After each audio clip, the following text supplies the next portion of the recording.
Imagine you are building the backend of the next Instagram using Python. Every user on your platform has a username, an email address, and a certain number of followers. Now imagine your application grows to 1 million users. Are you really going to create separate variables for every single user? It would probably look something like this. This might work for 2 or 3 users, but as your application grows, your code quickly becomes repetitive, difficult to manage, and harder to maintain. There has to be a better way, and that's exactly where Python classes come in. In this video, we are going to learn Python classes by building our own user class from scratch. So let's build it. Every class in Python starts with the class keyword. Whenever Python sees the class keyword, it understands that we are defining a brand new class. Right after the keyword comes the name of our class. I have named it user because this class will represent users in our application. Notice that users starts with a capital U. That's because class names in Python usually follow a naming convention called Pascal case. In Pascal case, every word begins with a capital letter. For example, user, bank account, shopping cart, student record. You can see that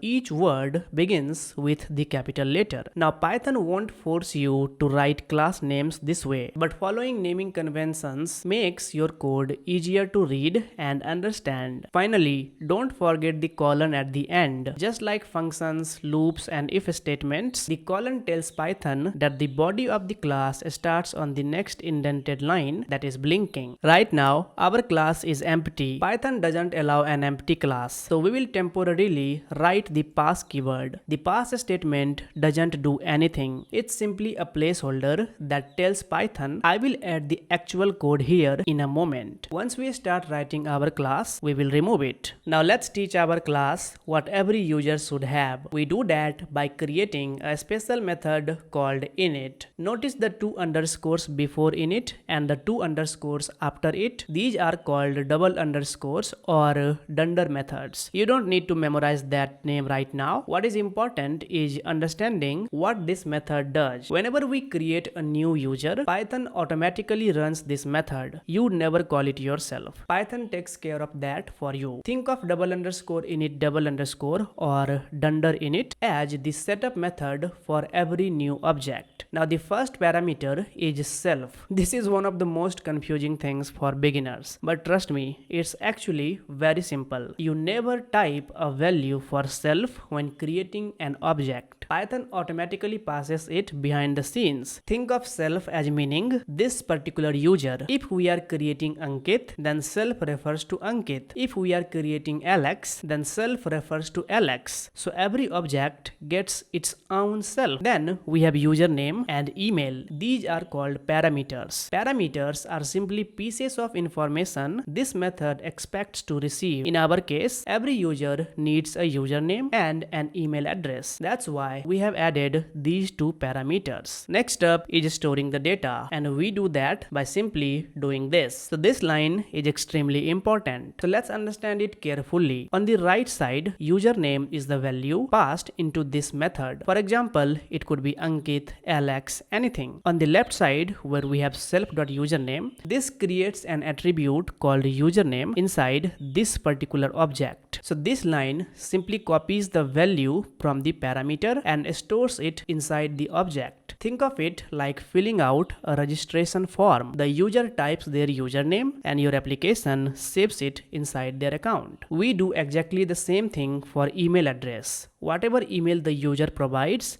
gets stored inside the object. Let's also give every new user a follower count. Notice something interesting here. We didn't ask the user to provide a follower count. That is because every new account should start with 0 followers. Unless you are Cristiano Ronaldo. The fella got 1 million subscribers in like 1 hour. Crazy. Like very famous. So instead of accepting it as a parameter, we are assigning the values ourselves. Every new user created from this class will automatically start with 0 followers. Now we are finally creating our first object. Remember, user is the blueprint and Ankit is the real object created from that blueprint. Notice that we are writing user almost like we are calling a function. Behind the scenes, Python creates a brand new object, automatically calls the double_init method, passes Ankit into the username parameter, passes ankit@gmail.com into the email parameter, and stores all of that information inside the object. All of this happens automatically. Let's create another user. We didn't write another class. We simply reused the same user class blueprint. That's the biggest advantage of classes. Write the blueprint once and create as many objects as you need. Now, how do you access data inside of this object? Now let's see if everything worked. To access information inside an object, we use the dot operator. So here we can simply say print, call the Ankit object, and inside this Ankit object, we have a username property. So here we just have to refer ankit.username. It simply means go inside the Ankit object and give me its username. So if I run this file, boom, you see Ankit.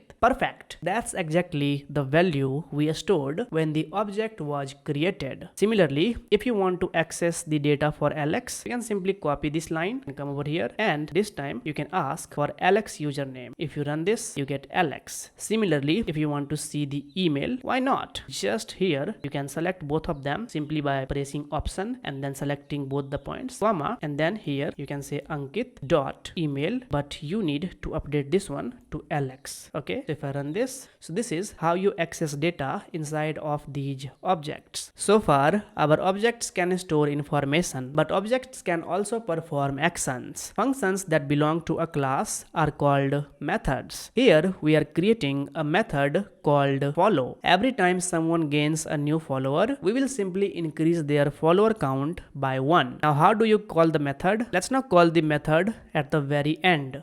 So we called the follow method twice on the Ankit object. And now if I run this file, you see that Ankit has 2 followers and Alex still has 0 followers because we never called the method on Alex. Even though both users came from the same class, each object stores and manages its own data independently. If you want to increase the follower of Alex as well, you simply have to say, now you'll see Alex has 1 follower. Cool. Let's quickly recap everything we learned. A class is a blueprint.